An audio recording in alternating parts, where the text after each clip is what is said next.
Hello students, welcome to my channel literature Gyan. हमने शुरू किया हुआ था संत काव्य। संत काव्य की हमने 7 विशेषताएं कर चुके हैं। आज हम इसे कंप्लीट करेंगे। सामाजिक अन्याय का विरोध। अधिकतर संत कवि समाज के निम्न वर्ग से संबंधित थे। उन्होंने अपने जीवन में सामाजिक विषमता और अन्याय को देखा और भोगा था। उनमें इसके प्रति विरोध भावना होनी स्वाभाविक थी। आरंभ में इनके विरोध का यह स्वर सरल सहज था, किंतु कबीर ने इसे आक्रोश में और कटुतर बना दिया। उसने अपने समकालीन समाज और उसके विविध पक्षों पर कटु तीखे प्रहार किए। उनकी व्यंग उक्तियों ने उनको सुधारक और युग नेता बना दिया।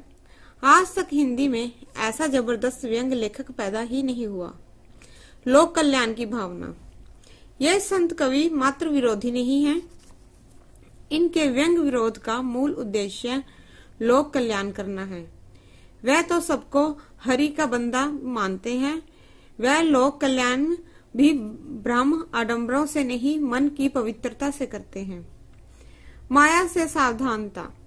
संतों ने माया से सावधान रहने का उपदेश दिया है, क्योंकि वह सोचते थे कि माया भक्ति के मार्ग में सबसे बड़ी बाधा है। यह माया अपनी मीठी वाणी से मनुष्य को अपने फंदे में फंसा लेती है।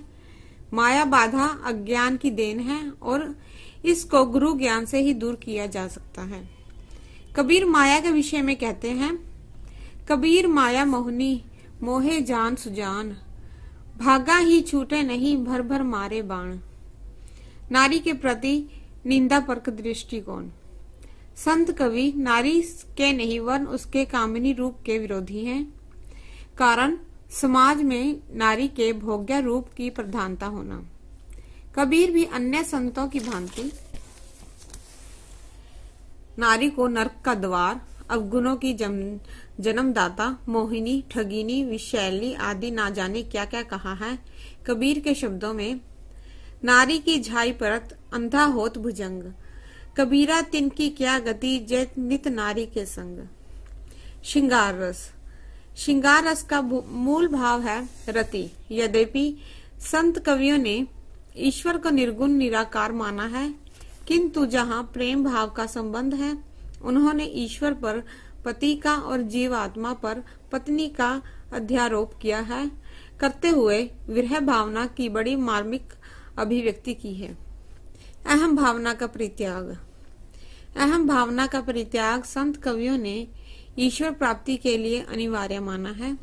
जब तक जीव के अंदर अहम भाव विद्यमान है, तब तक वह ना तो गुरु के प्रति श्रद्धालु होगा और ना ही ईश प्राप्ति की ओर अग्रसर होगा।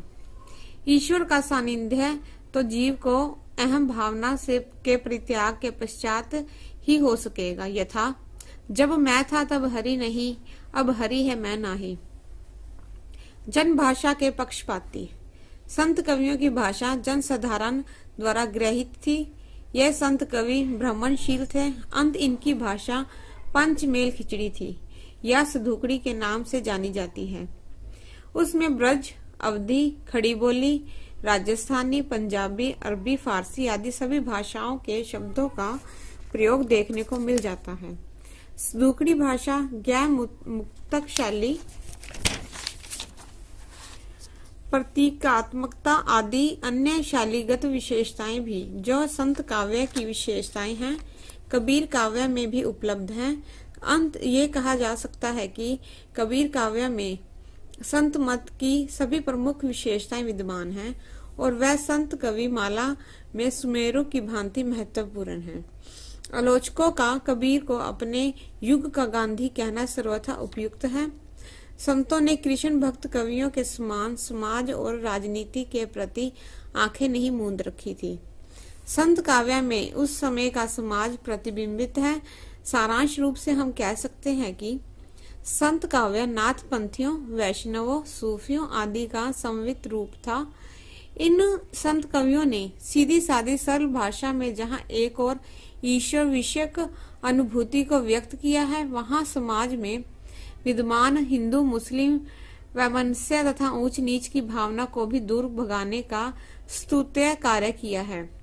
डॉक्टर राम कुमार वर्मा के अनुसार संत काव्य का मूल साहित्यिक दृष्टि से कम और संदेश की दृष्टि से अधिक है।